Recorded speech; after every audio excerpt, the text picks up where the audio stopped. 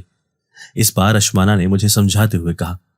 اس کے بعد مجھے سمجھ آ گئی تھی، اس لیے میں نے اقرار میں سر ہلا دیا۔ وہ دونوں میاں بیوی کچھ دیر تک میرے پاس بیٹھے رہے، باتیں کرتے رہے اور پھر چلے گئے۔ ان کی وجہ سے میرا وقت اچھا گزر گیا تھا، ورنہ میں بہت بور ہو رہی تھی۔ یہ اکیلے وقت گزارنا بہت مشکل ہو جاتا ہے۔ نوشین نے مجھے کہا تھا کہ میں ہال میں جا کر بیٹھ جایا کروں، آنے جانے والے لڑکیوں سے بات کرتی رہا کروں، لیکن میری ایک عادت تھی کہ میں اجنبی لوگوں سے فری نہ ہوتی تھی۔ یہی وجہ تھی کہ میرا جینا چاہتا تھا کہ میں ہال میں جا کر بیٹھا کروں، جہاں پر سب لڑکیاں ٹی وی دیکھا کرتی تھیں۔ ظہر کی نماز ادا کر کے فارغ ہوئی تو نوشین آ گئی تھی۔ آج وہ مجھے اپنے ساتھ باہر لے آئی تھی اور ہم نے ایک قریبی ڈھابے سے کھانا کھایا تھا۔ ہم بیٹھی ہوئی کھانا کھا رہی تھی جب اچانک ہی نوشین کی چند سہیلیاں آ گئیں اور ہمارے ساتھ ہی بیٹھ گئیں۔ میری نظر سامنے والے ٹیبل پر پڑی تو میں حیرت زدہ رہ گئی۔ میرے سامنے اشمانہ اور اس کا شوہر بیٹھے ہوئے تھے۔ میں حیرت بھری نظروں سے ان دونوں کی طرف دیکھنے لگی۔ مجھے اپنی طرف متوجہ پا کر اشمانہ نے ہاتھ ہلا دیا۔ میں سوچ بھی نہیں سکتی تھی کہ جنات انسانوں کے درمیان ایسے بھی بیٹھ سکتے ہیں، اس لیے میری حیرت کم نہ ہو رہی تھی۔ کیا ہوا؟ کس کو دیکھ رہی ہو؟ کوئی جاننے والے ہیں؟ میری نظروں کا تعاقب کرتے ہوئے نوشین نے پوچھا۔ نہیں، یہ میرے جاننے والے نہیں ہیں۔ مجھے ایسا لگ رہا تھا کہ یہ بھی ہمارے ہی علاقے کے لوگ ہیں، لیکن مجھے غلط فہمی ہو گئی تھی۔ میں انہیں پہچاننے کی کوشش کر رہی تھی۔ ایک دوسرے ٹیبل کی طرف دیکھتے ہوئے میں نے جلدی سے جواب دیا اور دوبارہ اپنے کھانے کی طرف متوجہ ہو گئی۔ نوشین اپنی سہیلیوں کے ساتھ باتیں کرنے میں مصروف تھی۔ جب میں نے دوبارہ نگاہ اٹھا کر سامنے والی میز پر دیکھا تو اب وہ خالی تھی، وہاں پر کوئی بھی نہ تھا۔ دو لڑکیاں خالی کرسیاں دیکھتی ہوئی اس پر بیٹھنے لگی تھیں۔ وہ دونوں نہ جانے کہاں چلے گئے تھے۔ شام کے وقت سائمہ آپ ہی آ گئی تھی اور میں ان کے ساتھ پہلے بازار گئی، ضرورت کی کچھ چیزیں خریدی اور پھر ان کے ساتھ ہاسٹل میں چلی گئی۔ آج رات کا کھانا میں نے ان کے ساتھ ہی کھایا تھا اور پھر وہ مجھے میرے ہاسٹل میں چھوڑ گئی۔ نوشین کمرے میں ہی موجود تھی اور میرا انتظار کر رہی تھی۔ مجھے ایسے لگتا ہے کہ مجھے تمہاری عادت ہو گئی ہے۔ تم کمرے میں نہیں تھی تو مجھے بہت تنہائی محسوس ہو رہی تھی۔ نوشین نے مجھے دیکھتے ہی کہا، تم چلی جاتی ہو اور میں سارا دن اکیلی ہوتی ہوں، میرا بھی تو سوچو میں کیسے یہ وقت گزارتی ہوں گی۔ میں نے مسکراتے ہوئے کہا۔ سائمہ آپی ہماری بات سن کر مسکرانے لگی۔ تم بے فکر رہو، کل میں نے ہاسپٹل سے چھٹی لی ہے، اس لیے کہ تمہارا ایڈمیشن کروانا ہے۔ کل تمہارا ایڈمیشن بھی ہو جائے گا اور پھر اس کے بعد تم بھی ریگولر کالج جایا کرو گی، پھر تمہیں تنہائی محسوس نہ ہوگی۔ آپی مجھے حوصلہ دیتے ہوئے کہنے لگی۔ کچھ دیر باتیں کرنے کے بعد آپی تو واپس چلی گئی، جبکہ میں اور نوشین باتیں کرتی رہی۔ نماز ادا کرنے کے بعد میں سونے کے لیے لیٹ گئی۔ نوشین نے کچھ دیر تک تو پڑھائی کی اور پھر لائٹ آف کر کے وہ بھی سونے کے لیے لیٹ گئی۔ میں گہری نیند میں تھی جب مجھے اپنے قریب کسی کی موجودگی کا احساس ہوا۔ میں جلدی سے اٹھ کر بیٹھ گئی۔ کوئی بھی دکھائی نہ دے رہا تھا، لیکن کسی کی موجودگی کا احساس اب بھی قائم تھا۔ انتہائی دھیمے لہجے سے میں نے اشمانہ کو آواز دی۔ میں اشمانہ یہاں پر ہی ہوں، بالکل تمہارے قریب، لیکن اس وقت بہت بڑی مصیبت میں مبتلا ہوں۔ اشمانہ نے جواب دیا۔ خدا خیر کرے، تمہاری صحت تو ٹھیک ہے نا؟ میں نے جلدی سے پوچھا۔ میں بالکل ٹھیک ہوں، لیکن مجھے لگتا نہیں ہے کہ ٹھیک رہوں گی، کیونکہ تم اپنی کھڑکی کا پردہ ہٹا کر باہر دیکھو تو تمہیں دکھائی دے گا کہ ایک شخص ایک درخت کے نیچے بیٹھا ہوا ہے اور اس نے اپنے سامنے آگ بھی جلائی ہوئی ہے۔ وہ ایک عمل کر رہا ہے جس کے ذریعے مجھے قابو کرنے کی کوشش کرے گا۔ وہ مجھے قابو کرنے کے لیے ہر روز رات کو یہاں پر آ کر بیٹھ جاتا ہے اور گندا عمل کرتا ہے۔ اپنے اس شیطانی عمل کے زور پر میری طاقت کم کر رہا ہے اور مجھے ایسا لگتا ہے کہ میں بہت جلد اس کی قید میں چلی جاؤں گی۔ انتہائی تکلیف دہ لہجے سے اشمانہ نے کہا۔ یہ جان کر مجھے بہت فکر ہو رہی تھی۔ تم بتاؤ میں کیا کر سکتی ہوں تمہارے لیے؟ کھڑکی کا پردہ ہٹا کر میں نے دیکھ لیا کہ آگ کا الاؤ دہکتا ہوا دکھائی دے رہا تھا۔ اس آگ کی روشنی میں یہ بھی دیکھا جا سکتا تھا کہ ایک شخص زمین پر بیٹھا ہوا ہے۔ یہ کالے جادو کا ماہر شخص ہے۔ اس نے اپنے جادو کے زور پر پتہ لگا لیا ہے کہ اس حصے میں کوئی جن زاد رہ رہا ہے، اس لیے یہ اب اسے قابو کرنے کی کوشش میں لگا ہوا ہے۔ تم ایسا کرو کہ باوضو ہو کر بیٹھ جاؤ اور قرآن پاک کی تلاوت شروع کر دو۔ مجھے یقین ہے کہ وہ اللہ تعالیٰ کے علم کے سامنے کوئی حیثیت نہیں رکھتا۔ اشمانہ نے لمبے لمبے سانس لیتے ہوئے کہا۔ تو میں جلدی سے اٹھ گئی۔ وضو کرنے کے بعد میں نے قرآن پاک کی تلاوت شروع کر دی۔ اب میں خود کو بہت بہتر محسوس کر رہی ہوں۔ کچھ دیر بعد اشمانہ کی سرگوشی سنائی دی۔ جس پر میں نے دل ہی دل میں اللہ تعالیٰ کا شکر ادا کیا۔ صبح سب سے پہلے میں نے ہاسٹل انتظامیہ کو اس بات سے آگاہ کیا تھا کہ رات کو کوئی شخص درختوں کے درمیان میں بیٹھا ہوا تھا اور اس نے آگ بھی جلائی تھی۔ کچھ لوگ تو اس بات کو جانتے تھے، لیکن میرے اصرار کرنے پر اس شخص کو ہاسٹل کی عمارت میں داخل ہونے سے روک دیا گیا تھا۔ اس طرح میں نے کوشش کی تھی کہ اشمانہ کو بچا سکوں۔ وہ ایک جادوگر انسان ہے، اور سب سے بڑی بات یہ ہے کہ وہ شیطانی جادوگر ہے۔ وہ ضرور کوشش کرے گا کہ کسی نہ کسی طرح مجھے قابو کرے۔ بس اللہ تعالیٰ سے دعا کرو کہ میں جلد سے جلد یہاں سے چلی جاؤں۔ میری بھی کیا زندگی ہے؟ اپنے قبیلے میں جاتی ہوں تو ان کی طرف سے خطرہ ہے، اور اگر انسانوں کی دنیا میں آ گئی ہوں تو مجھے انسانوں سے بھی خطرہ ہے۔ اشمانہ نے انتہائی دکھی لہجے سے کہا۔ میں صرف اسے تسلی ہی دے سکتی تھی، اس لیے اسے پیار سے تھپکی دینے لگی۔ ایک بات مجھے بہت حیران کرتی تھی کہ میری اور اشمانہ کی باتوں کے دوران نوشین کبھی نہ جاگی تھی، بلکہ گہری نیند سوئی رہتی تھی۔ میرا کالج میں ایڈمیشن ہو گیا تھا۔ اب میں ہر روز صبح کالج چلی جاتی تھی۔ جس وقت پر میں تنہا ہوتی تھی اس وقت اشمانہ مجھ سے ملنے کے لیے آ جاتی تھی، لیکن اب ہماری ملاقاتیں کم ہو گئی تھیں۔ صرف رات کے وقت ہی تھوڑی دیر کے لیے آتی تھی۔ وہ بے انتہا تکلیف میں تھی۔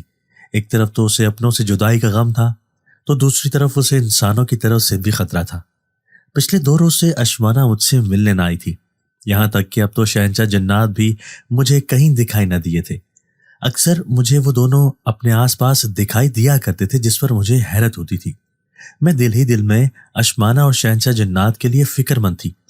نوشین اپنے گھر گئی ہوئی تھی، اور آج میں اپنے کمرے میں اکیلی تھی۔ مجھے بہت خوف محسوس ہو رہا تھا، کیونکہ مجھے ایسا لگ رہا تھا کہ اشمانہ یہاں سے جا چکی ہے۔ اس کی موجودگی میں مجھے تنہائی کا احساس نہ ہوتا تھا۔ میں گہری نیند سو رہی تھی جب اچانک ہی چھوٹے بچے کی رونے کی آواز سن کر میری آنکھ کھل گئی۔